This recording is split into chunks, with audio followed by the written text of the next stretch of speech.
Hey everybody, this is Ryan Baus with the Abolitionist Society of Chicago. Welcome back to Abolition 101. In this session, I want to cover what is actually my personal favorite aspect of abolition, and that is engaging the culture. You see, the pro-life movement for 40 years has considered protesting or standing outside of an abortion clinic in sidewalk counseling to be the best methods and the most important methods. What I see is that actually sidewalk counseling is probably going to be one of our least effective methods in actually abolishing abortion. While we might see an individual life saved, it's more important for us to be going out on the streets, going out to, events, talking to people, engaging them, and changing their mind frame, working on that mind frame and that worldview before they're pregnant, before they've considered having an abortion. And so the method that I use most of all is what we're going to check out here, and that is the what about abortion in the case of rape. And so we use just the rape quad folds. Almost everybody's seen one of these. They sell them at AHA gear. If you talk to any of the abolitionist directors, you can get a PDF format or a JPEG image, so you can print these out on your own if you can't afford to buy them. So this is a really powerful tool. We have just the basics. What about abortion in the case of rape? On the back there is just a simple message about why rape and abortion are both wrong, how they are wrong, and how they actually connect to each other. Inside, we've all seen this on a bunch of the different graphics, but this is probably my favorite tool right here. Which one of these two children was conceived in rape? One of the children in these ultrasounds actually was conceived in rape, but you can't tell. And so when you get somebody on the street who's going to tell you that, oh, well, maybe in a rape circumstance it's okay, you can point them to the fact that there's no difference between a human being that's conceived in rape versus a human being that was conceived voluntarily. Inside is a large 3D ultrasound, along with just the basic information. Rape and abortion are wrong for the same reason. So again, this is a really powerful tool. This is what I like to use. Now we're going to break this off a little bit. I actually want to show you what this is going to look like on the street at the same time as kind of introduce you to what we're doing. So now when I'm approaching somebody on the street, I'll literally walk down the street and stop a random stranger. And I'll say, hey, can I ask you a couple of questions real quick? And if they seem that they're willing to listen or talk, my very first question is, what do you think about rape? Is it a good thing or a bad thing?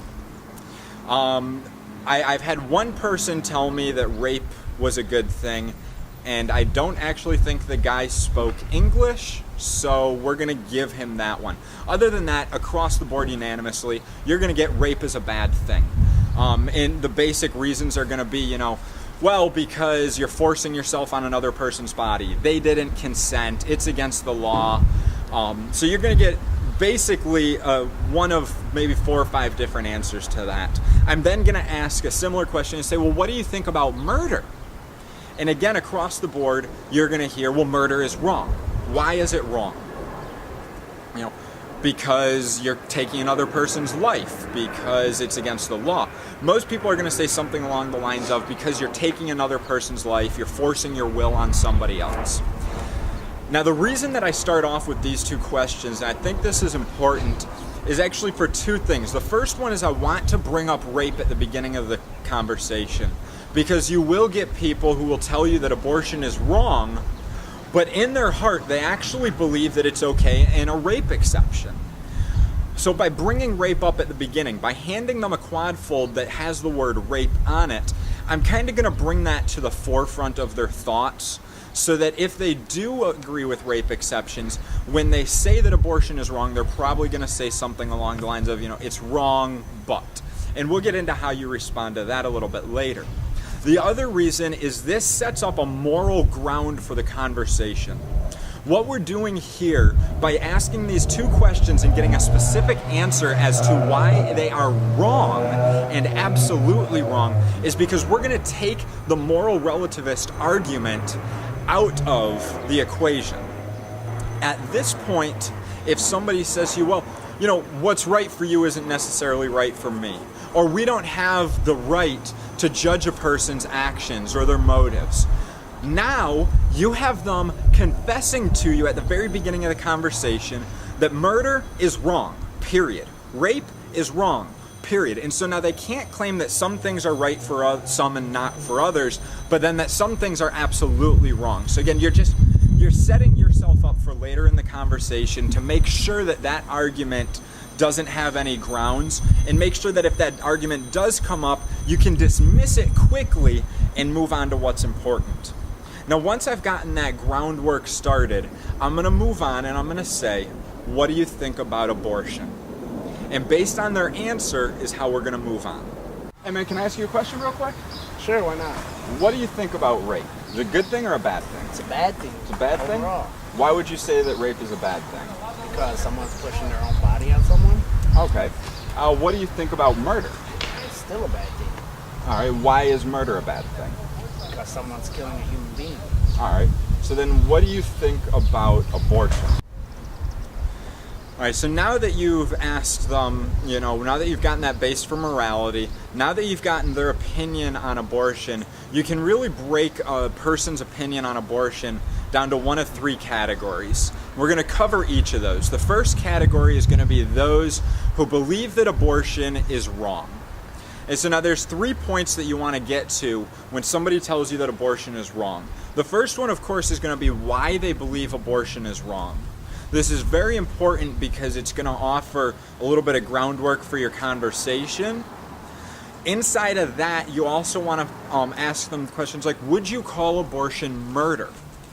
A lot of people are willing to say that abortion is bad or it's wrong or they don't like it, but it's kind of difficult to get people to blatantly say abortion is murder. For most people that I talk to, when I ask if abortion is murder, they're going to be like, it's kind of strong words. And so what I like to do is I carry pictures of graphic abortions. I just have little cards that I keep in my bag. So when they say, well, I don't know, I'll hand them one of those pictures and say, do you believe that this is murder?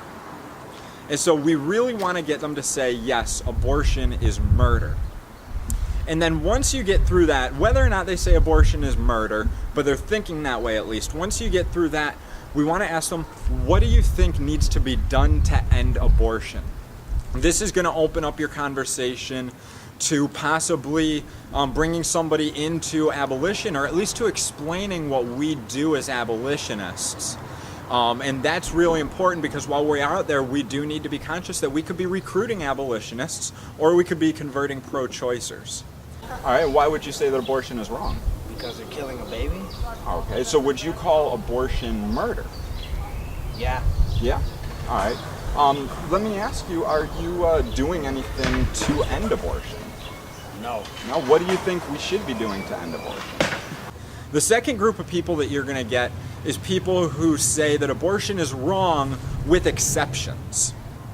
And the typical exceptions are either the life of the mother or rape and incest. If somebody says with the life of the mother, me personally, I'm actually not going to argue that.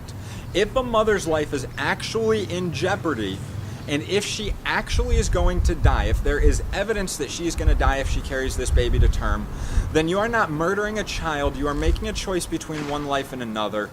And it's a horrible position for a woman to be put in. I don't know if I'm personally the one to tell her which is which. I do believe that she should know what an abortion is and what that means, but I don't know if I'm going to be the one to make that decision. So I'm usually going to kind of bypass that part. Now, when somebody says that it's wrong, but maybe rape and incest, or a teenage girl gets pregnant, or a 14-year-old gets pregnant, when they pull out those exceptions, this is why we have gone back to what is rape and what is murder. Now is when this quadfold is really going to be powerful, because I'm going to ask them to open it up and look at this page. And I'm going to ask them which one of those two children was conceived in rape. Which one of those two children deserves to be murdered? Most people are going to kind of get stuck at that point now, because they've already said that murder is wrong, and now you're placing on them the fact that abortion is murder irregardless of the circumstances. And so you're going to open the door to really explain to them why a rape conceived child is still a human being. You're going to be able to get into that. And this is usually going to be a pretty easy conversation to have. It's wrong, but sometimes there's situations. All right, like what kind of situations are there? A girl gets raped and she doesn't really want to have the baby because it was from rape. Okay, all right, that makes sense. Let me ask you, go ahead and take this and tell me which one of these two children was conceived in rape. I couldn't tell you. You couldn't, because they're both human children. It doesn't matter how they were conceived, they're both humans. You see, each of these children has the same right to live as any other child. We cannot use a bad situation as an excuse to murder somebody, can we? When you put it that way, no. The third group of people that you're going to get is pro-aborts and pro-choicers. These people are going to tell you that rape is wrong for a reason. They're going to tell you that murder is wrong for a reason, but as soon as you bring up abortion, they're going to cite Roe v. Wade and the law of the land, and they're going to tell you that abortion is okay and that a woman should have the right to choose. These are going to be some of the hardest conversations that you have on the street. What you want to do here is just really move down to the humanity of the child. Arguing laws, arguing the history behind slavery and abortion, you're going to have a little bit of an issue doing this on the street with a random stranger. What you really want to focus on at this point is the humanity of the unborn child. If you happen to have graphic images available, use those. We do have other quadfolds and trifolds available that do go through a little bit more of this. There's tons of information on the AHA website about this. So just make sure that you're researched up so that when you get to these people, you're going to know what you need to do. Abortion's okay. All right, why do you think that abortion is a good thing? Because sometimes mothers can't afford the baby or they can't bring them into this world, especially with this economy. Okay. Do you have any children by chance? No. No? All right, I have a child, and my child is now 4 years old. All right, so now imagine that my child is here next to us right now. Okay. Would it be okay if I can't afford to feed him today for me to drown him in a bathtub? No.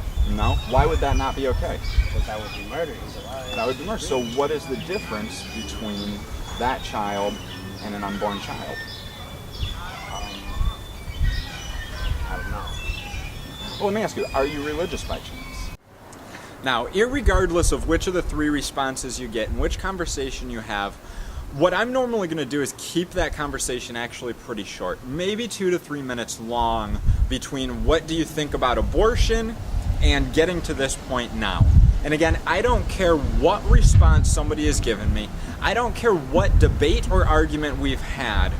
I'm going to bring this back around now and get back to the focus of what's truly important. So the next question that I'm going to ask them is, are you religious? Christian, Catholic, Muslim? I'm going to try and put that focus in there because I want to know what religion a person is. You see, abolition is about ending abortion. But as most of you know, we recognize that the only way to end abortion is through the gospel of Jesus Christ. So by asking that question, I'm going to end up in one of two situations. The first situation is either going to be somebody who's like, yeah, I'm a Christian. Are you a born-again Christian? Do you know what it means to be born again? Do you recognize what John 3:3 is saying? Yeah, I'm a born-again Christian. I have been filled with the Holy Spirit. I'm in love with God. I live for Him. In that circumstance, you're in an amazing position to either A, take that back to their response. If they said that abortion was okay in a rape, or if they said that they're pro-choice, you can now take that and say, well, if you're a Christian, here's what God says about the destruction of children made in His image. Here's what God says about child sacrifice. Other than that, you get people, I'm Catholic, or I'm Muslim, or I'm Buddhist, or I'm an atheist. And at this point, you have two doors open. Your first door is you can continue talking about abortion. On your other hand, you have the opportunity to proclaim the gospel into this person's life and evangelize to them. Now, when we, as born-again Christians, look at these two opportunities, we have to weigh them out. And we all know what's going to weigh out the heaviest. evangelizing the gospel to them. I'm not going to get into the gospel presentation here. I do plan on making a video about that in the future. But really at this point, now you can talk to them about Jesus. You can share your testimony with them. You can take them through the good person test. You can go through whatever form of evangelism you generally would follow. But so this is your open door to somebody who's already kind of building a rapport with you, having a conversation, and introduce them to the gospel. When we're out on the streets, we have to remember 3 very specific key things. First and foremost is that our position is not directly to change people's minds. I have not once on the street seen somebody get born again. I have not once on the streets seen somebody change from being a pro-abort to an abolitionist, or even to being pro-life. I've never seen that, and I don't expect it when I'm out there. What I am doing, though, is I am planting a seed. I am making them think about things. And those things are really simple. The very first thing is they're thinking about abortion. So much of the world today, even in Christianity, does not think about abortion. We need them to think about it. The second thing is they think about abortion as murder. I'm going to choose my language through the entire interaction very carefully.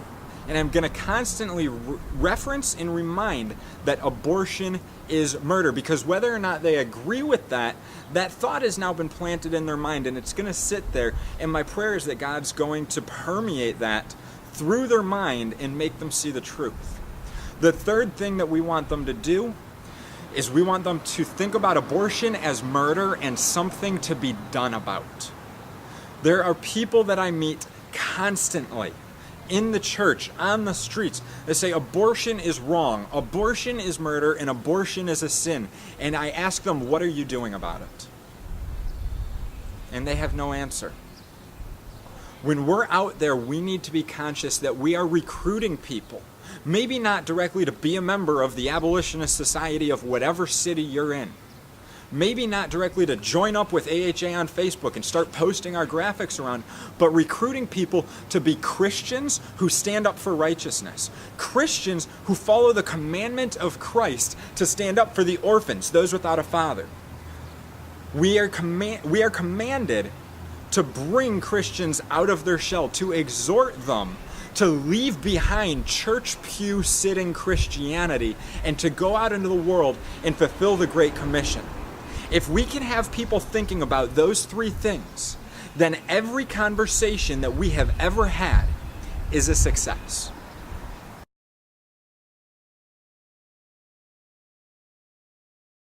Thanks for watching the video. I hope that this has helped you out a lot. If you want to get out on the street, get out to the clinics, get involved with us, I want to encourage you to swing by ahachicago.com if you're here in the Chicagoland area.